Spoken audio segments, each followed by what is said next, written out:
Paz e luz, vamos continuar falando acerca da Reforma Protestante. O evento mais importante para os protestantes, né, foi a Reforma Protestante. Nisso, todo líder cristão deve saber bem o que foi a Reforma Protestante. Continuando falando acerca da Reforma Protestante, temos o evento mais importante na Reforma e na Contra-Reforma, que foi a noite de São Bartolomeu, como você viu aí nos vídeos anteriores. Foi uma noite terrível, foi uma noite de horrores, onde cerca de 100 mil cristãos protestantes, chamados também de huguenotes, morreram na França pelos próprios franceses católicos. Manobras políticas foram feitas até que essa declaração de morte aos hereges protestantes foi decretada. Incrível, né? A palavra huguenote é porque os protestantes da França, né, que a França é muito cheia de ideologia, são muito radicais na ideologia, são fortes nas suas ideologias, né? Eram chamados de huguenotes porque ainda até hoje existe a lenda do rei Hugo, que era um rei que existia num castelo, e esse rei aparece para as pessoas veem ele saindo de um canto, entrando no outro, né? E os crentes da época, os protestantes da época, eles andavam de noite. Então os caras diziam, olha, esse passo aí que está acontecendo, que barulho é esse? Aí o cara dizia, olha, é os huguenotes.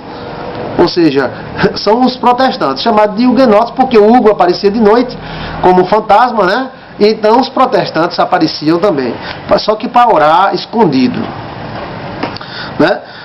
Foi nesta noite onde foram assassinados 100 mil pessoas, mais de 100 mil pessoas. Isso foi incrível. As ruas da França se encheram de cadáveres, de homens, mulheres e crianças.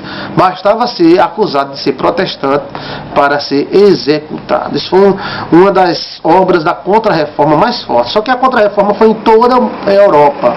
Todo mundo católico, ele se opôs ao mundo protestante. A coisa se tornou política pura. Foi um terrível e triste destaque da França.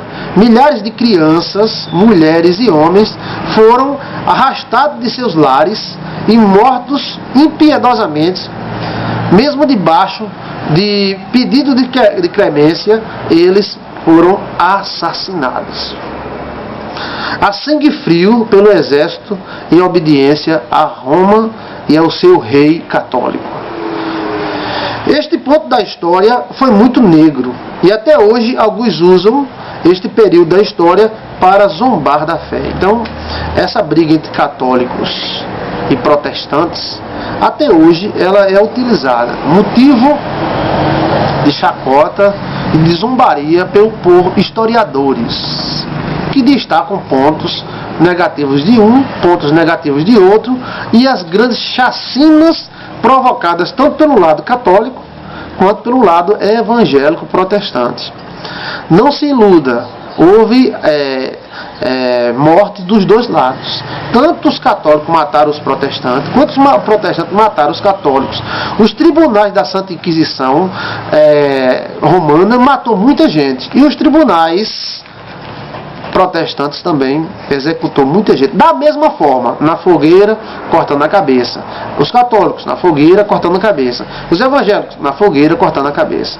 Isso se deu porque a religião se tornou política e o domínio era misturado. O domínio não era só a política ou só a religião. O domínio era misturado. Existia o domínio religioso misturado com o domínio político. O juiz, ele tinha um padre ao lado, ou um reverendo, um pastor ao lado. Aí nas descobertas vinha os oficiais da marinha, e também vinha um padre para legalizar essa descoberta. Então o domínio religioso na época não era só religioso e ideológico, mas era político também.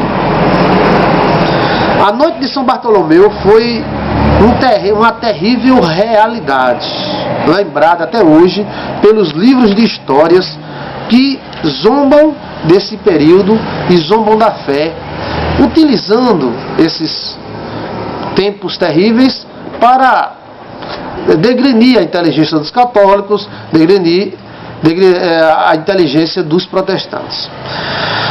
Mas quais os benefícios que a renovação protestante trouxe? Trouxe algum benefício a renovação protestante? Ou foi somente um ato político apoiado pelos príncipes de Gales, príncipes alemães? Houve sim. A Igreja Católica ela estava se afogando em corrupção, clero. Existiam cabarés para padres, né? E a homossexualidade estava à torta e à direita. O que acontecia dentro de um mosteiro superava em pecado o que acontecia fora. Era uma reunião de sexo e prostituição, promiscuidade e tudo que você possa imaginar estava vendo. A igreja não é culpada disso, mas ela conviveu com isso e isso estava crescendo.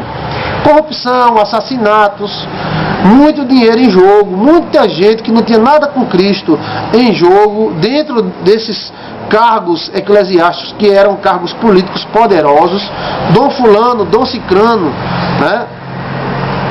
Então a renovação evangélica protestante, ela veio e trouxe isso à tona.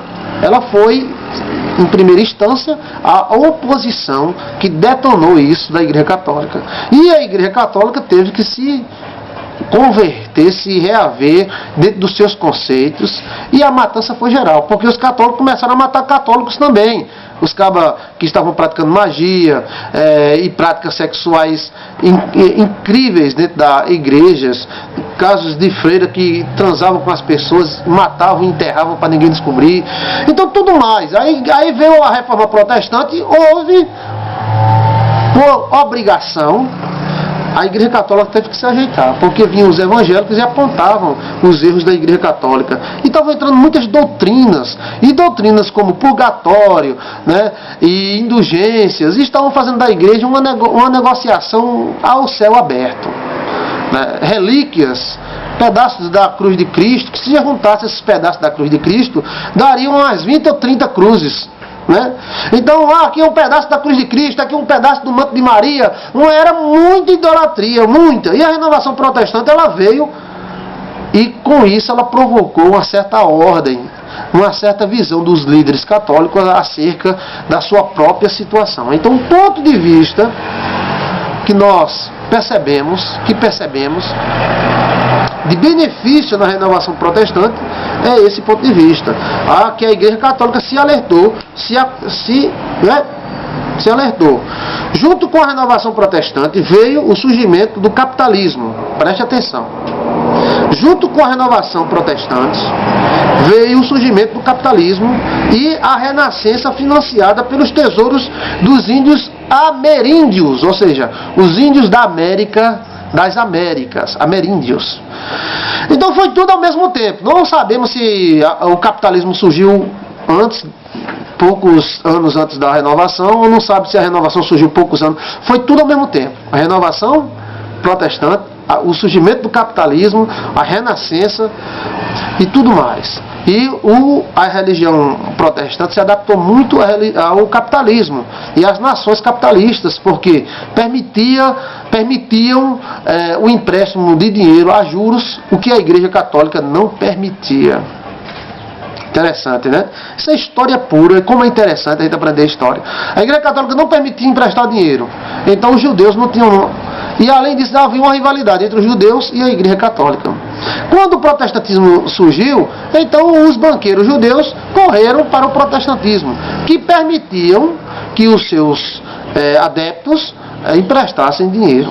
Além disto, apregoavam, principalmente Calvino e alguns renovadores que o seguiam, que a riqueza é uma prova da aceitação de Deus, enquanto a pobreza é uma prova da rejeição de Deus. Então os burgueses amaram essa história.